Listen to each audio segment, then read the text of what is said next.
कक्षा 11 का महत्वपूर्ण पाठ है कार्बनिक रसायन, इंग्लिश बोलते हैं ऑर्गेनिक केमिस्ट्री। इसके पहले अब तक जो भी पढ़ा था वह सभी अकार्बनिक के अंतर्गत आता था, इनऑर्गेनिक केमिस्ट्री के अंतर्गत आता था। आज जो पढ़ेंगे वो कार्बनिक रसायन की शुरुआत है, beginning of the organic chemistry. तो बहुत ध्यान से बताई गई बातों को सुनिए, बेसिक कॉन्सेप्ट क्लियर होता है तो आगे आसानी होती है कोई चीज समझने में, पढ़ने में। कार्बनिक रसायन, इसके बारे में बेसिक जानकारी हमने कल क्लास में दी थी।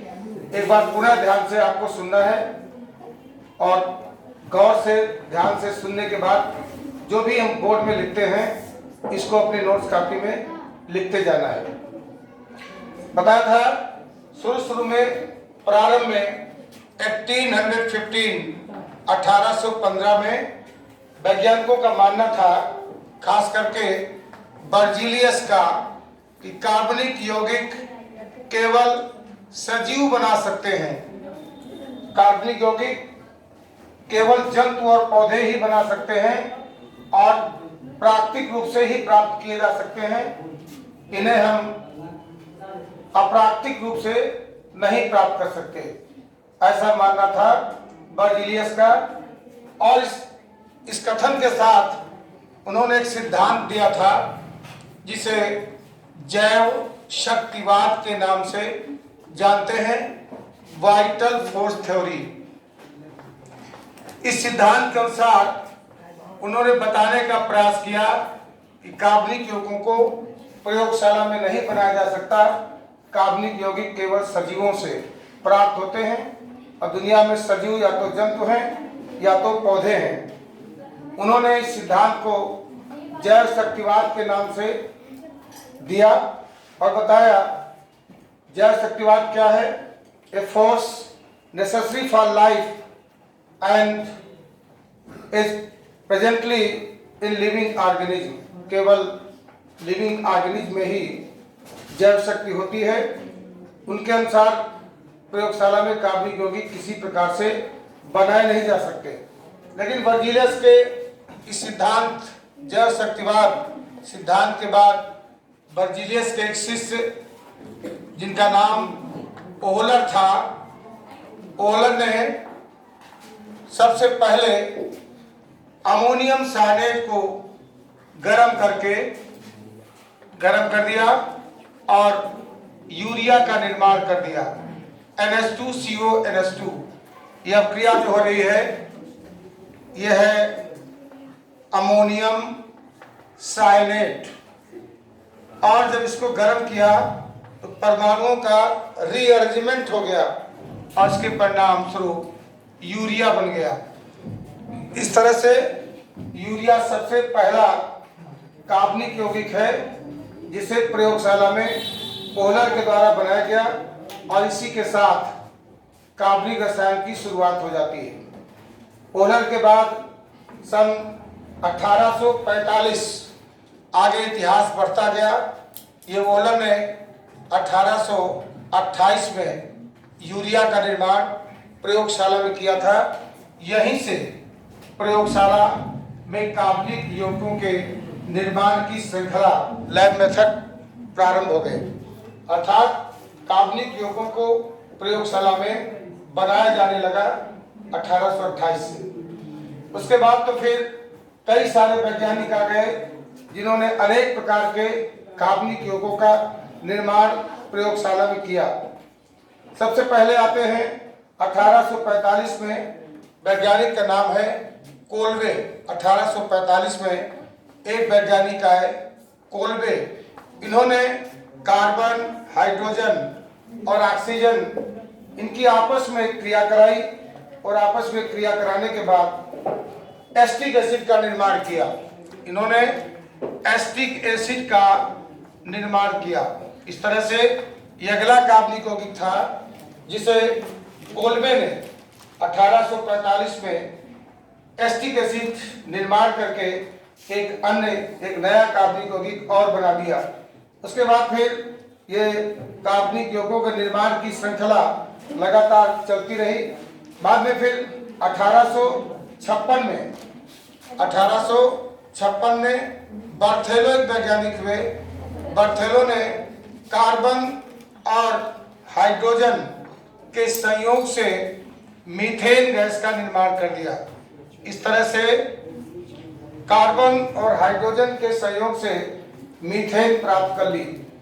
इसको कार्बन और हाइड्रोजन को इन्होंने लगभग 2500 डिग्री सेंटीग्रेड तक गर्म करके मीथेन को प्राप्त किया।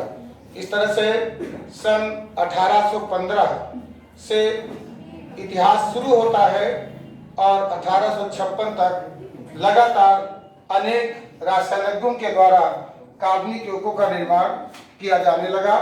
इस प्रकार से कार्बनिक यौगिक रसायन विज्ञान की एक महत्वपूर्ण शाखा के रूप में उभर कर आई है। जैसा कि आप जानते हैं, आवर्तसारणी में कार्बन, सिलिकॉन, जर्मेनियम, टिन और लेड उपस्थित होते हैं।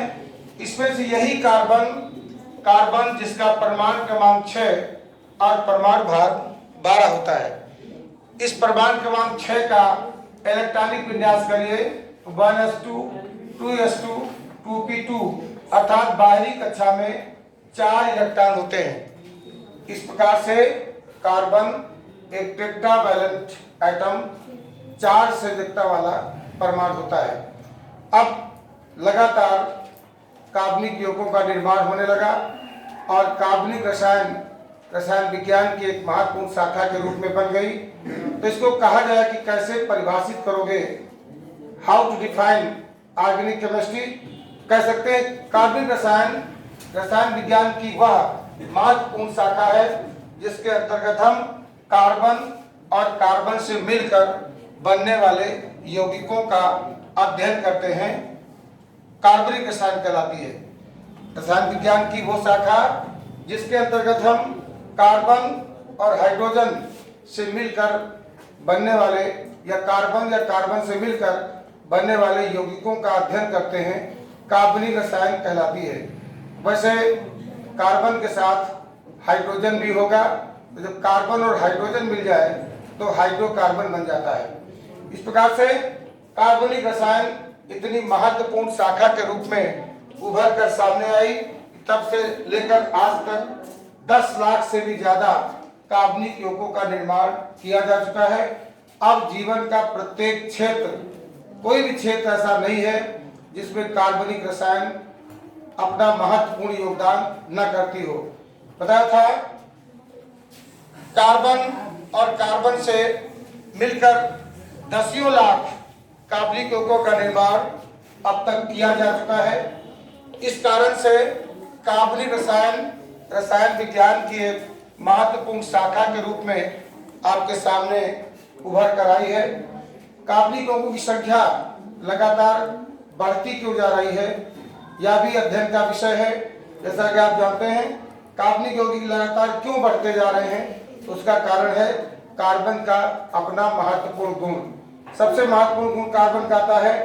कार्बन में सबसे खास बात होती है कि कार्बन से सिंगल बॉन्ड से जुड़ सकता है, कार्बन से डबल बॉन्ड से जुड़ सकता है, कार्बन से त्रिबंध द्वारा ट्रिपल बॉन्ड के द्वारा भी जुड़ सकता है। दूसरा, कार्बन से मिलकर एक लंबी श्रृंखला वाले कार्बनिक यौगिक भी बना सकता है और कार्बन से जुड़ करके पार्श्व श्रृंखला वाले जिसमें साइड में चेन जुड़ी हो वह भी बना सकता है। तीसरी खासियत है कि कार्बन से जुड़कर बंद श्रृंखला भी बना सकता है। बंद श्रृंखला वाले कार्बनिक यौगिक भी कार्बन से मिलकर बन सकते हैं। इन्हीं तमाम विशेषताओं के कारण, कार्बन परमाणु की विशेषता के कारण कार्बनिक यौगिकों की संख्या दिन प्रतिदिन बन रही है, दिन प्रतिदिन बढ़ती जा रही है। जैसा कि बताया 10 लाख से भी ज्यादा कार्बनिक यौगिकों का निर्माण हो चुका है। तो कार्बनिक यौगिकों की अधिक संख्या का कारण कार्बन का श्रृंखलित होने का गुण। कार्बन से मिलकर के एक लंबी श्रृंखला का यौगिक बना सकता है। कार्बन से जुड़ करके साइड चेन पार्श्व श्रृंखलाएं भी बन सकती हैं। कार्बन से जुड़ करके खुली श्रृंखला के साथ कार्बन परमाणु आपस में जुड़ करके पंच श्रृंखला का निर्माण भी बंद श्रृंखला वाले कार्बनिक यौगिकों को भी बना सकता है। इन्हीं विशेषताओं के कारण कार्बनिक यौगिकों की संख्या लगातार बढ़ती जा रही है। अब तो बहुत सारे कार्बनिक यौगिक ऐसे बनाए जा चुके हैं जिनका दैनिक जीवन में बहुत बड़ा महत्वपूर्ण योगदान होता है। जैसे महत्व की बात की जाए कि कार्बनिक यौगिकों का महत्व क्या है, तो वस्त्र की बात की जाए, कपड़े कार्बनिक रसायन की देन है। तमाम सारे कपड़े जिससे आप पहनते हैं, इनके जो फाइबर्स होते हैं उनको भी कार्बनिक रसायन की सहायता से बनाया जाता है। जैसे सूती कपड़े होते हैं, तो सूती कपड़े कपास जिसको रुई कहते हो उससे धागे बनते हैं, जिनको कॉटन क्लॉथ कहते हो। और पौधों का कोई भी उत्पाद वो सभी कार्बनिक होते हैं। क्योंकि कपास कॉटन पौधे से मिलता है, इसलिए कॉटन के कपड़े भी एक प्रकार से कार्बनिक होते हैं। इसके अलावा रेशम, टेरिकॉट, टेरिलीन आदि तमाम कृत्रिम रूप से बनाए गए धागे होते हैं जिनके वस्त्र बनते हैं, सुंदर वस्त्र बनते हैं, वो सब कार्बनिक रसायन की देन है। नारियल का जो जटा होता है उससे भी रेशे प्राप्त होते हैं और बड़ा ही उपयोगी रेशा होता है। तमाम सारी औषधियाँ, अगर वस्त्र के बाद औषधियों की बात करें, मेडिसिन्स, तमाम सारी दवाइयों को भी हम कार्बनिक रसायन की देन से बना पाए हैं। जैसे सबसे साधारण सा उदाहरण है पेनिसिलिन, जो कि एक कवक से प्राप्त होती है। कवक का नाम होता है पेनिसिलियम नोटेटम। एक कवक से मिलता है, बहुत अच्छा महत्वपूर्ण एंटीबायोटिक होता है। तो एंटीबायोटिक का निर्माण भी कार्बनिक रसायन की देन है, क्योंकि कवक एक प्रकार से सजीव होता है, लिविंग होता है। इसके अलावा स्ट्रेप्टोमाइसिन, एस्पिरिन और सल्फाड्रग्स, यह सभी कार्बनिक रसायन की देन है। तमाम सारे विस्फोटक, जिनको एक्सप्लोजिव कहते हो, विस्फोटक भी कार्बनिक रसायन की ही देन होते हैं। विस्फोटक जैसे बताया था आपको TNG, जैसे बताया था TNB, trinitroglycerin, trinitrobenzene, TNT, trinitrotoluene, और इसके अलावा भी डायनामाइट जैसा महत्वपूर्ण विस्फोटक भी कार्बनिक रसायन की देन है। तो वस्त्र प्राप्त करने की बात हो, औषधियाँ प्राप्त करने की बात हो, विस्फोटक प्राप्त करने की बात हो, या विभिन्न प्रकार की डाइज जिनको हम रंग कहते हैं, या भी कार्बनिक रसायन की मदद से बनाए जाते हैं। विभिन्न प्रकार के रंग जिनका उपयोग वस्त्रों को रंगने में, साड़ियों को रंगने में, प्रिंटिंग में किया जाता है, वे रंग भी कार्बनिक रसायन की देन है। इसके अलावा भोज्य पदार्थ, जो भोजन बनता है, वह भोजन या तो कार्बोहाइड्रेट होगा। कार्बोहाइड्रेट जो पौधों के द्वारा प्रकाश संश्लेषण की क्रिया से बनाया जाता है, वह भी कार्बनिक होता है। चाहे प्रोटीन की बात कर लें, कार्बोहाइड्रेट, प्रोटीन, वसा, ये सभी कार्बनिक रसायन की देन है, जिससे हमें भोजन की आपूर्ति होती है। इस तरह से कार्बनिक यौगिक इतने महत्वपूर्ण हो गए हैं कि इनका जीवन के हर एक क्षेत्र में महत्वपूर्ण योगदान होता है। जब लगातार कार्बनिक यौगिकों की संख्या बढ़ती गई, तो आवश्यक हो गया कि इनका अध्ययन आसान बनाया जाए। अब यहाँ से रसायन विज्ञान की आगे की बातें बड़ी ही महत्वपूर्ण है। लगातार कार्बनिक यौगिकों की संख्या बढ़ने के कारण इनका अध्ययन करना कठिन होने लगा। तो अध्ययन को सरल बनाने के लिए फिर कार्बनिक यौगिकों को क्लासिफाई किया गया।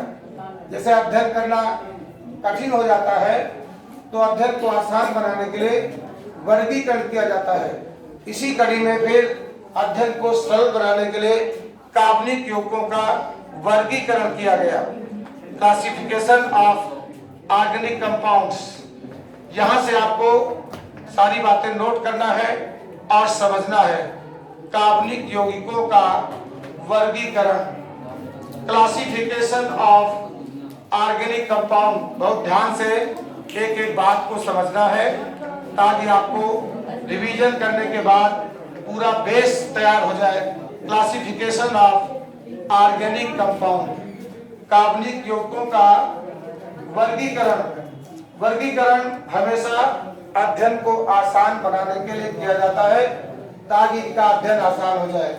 तो अध्ययन को आसान बनाने के लिए कार्बनिक यौगिकों की अपनी विशेषता के कारण सबसे पहले कार्बनिक यौगिकों को दो भागों में बांटा गया है। यहाँ से आप सारणी बनाते चलें, साथ साथ एग्जाम्पल भी नोट करते चलें। पहला कहलाए ऐसे कार्बनिक यौगिक जिनकी श्रृंखला खुली होती है, कार्बन के परमाणु के सिरे स्वतंत्र होते हैं, खुली श्रृंखला वाले, इनको इंग्लिश में लिखेंगे open chain compound. Open chain compounds खुली श्रृंखला वाले यौगिक, या खुली श्रृंखला वाले यौगिकों के लिए एक नया शब्द और दिया जाता है, उसको कहते हैं विभक्त श्रृंखला या एलिफैटिक यौगिक, या इनको कह सकते हैं विवृत श्रृंखला यौगिक। विवृत श्रृंखला यौगिक, तो खुली श्रृंखला या विवृत श्रृंखला, या इनको हम एलिफैटिक यौगिक के नाम से भी जानते हैं।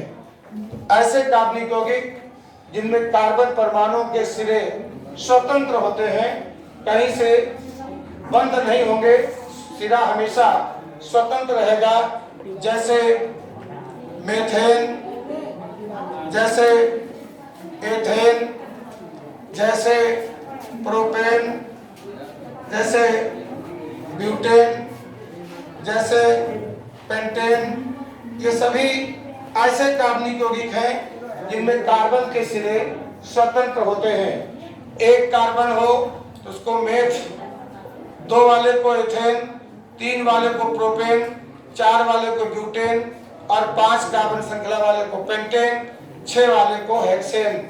इनको हम खुली श्रृंखला वाले यौगिकों को भी हम और भागों में बांट सकते हैं।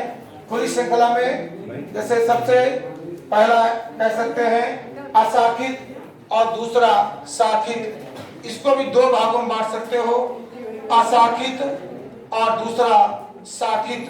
अर्थात ये कार्बनिक यौगिक भी दो तरह से बांटे जा सकते हैं। खुली श्रृंखला वाले शाखित वाले वे होते हैं जिनमें कार्बन के परमाणु आपस में जुड़ करके लंबी श्रृंखला बना सकते हैं, अशाखित है, कोई शाखा नहीं है। दूसरे जो शाखित होते हैं उनमें कार्बन परमाणु जुड़ते तो हैं, उनमें साइड में भी चेन हो सकती है, पार्श्व श्रृंखला भी हो सकती है। तो कार्बनिक यौगिकों को अध्ययन की सुविधा के लिए दो भागों में बांट दिया गया, खुली श्रृंखला वाले और बंद श्रृंखला वाले। ठीक है ना। अब कल आपको हम समझाएंगे इधर के बंद श्रृंखला वाले कार्बनिक यौगिक क्या होते हैं। ठीक है, तो आज के लिए इतना पर्याप्त है। इसको भली भांति रिवाइज करके आएगा ताकि आगे की बातें बढ़िया समझ में आए। धन्यवाद।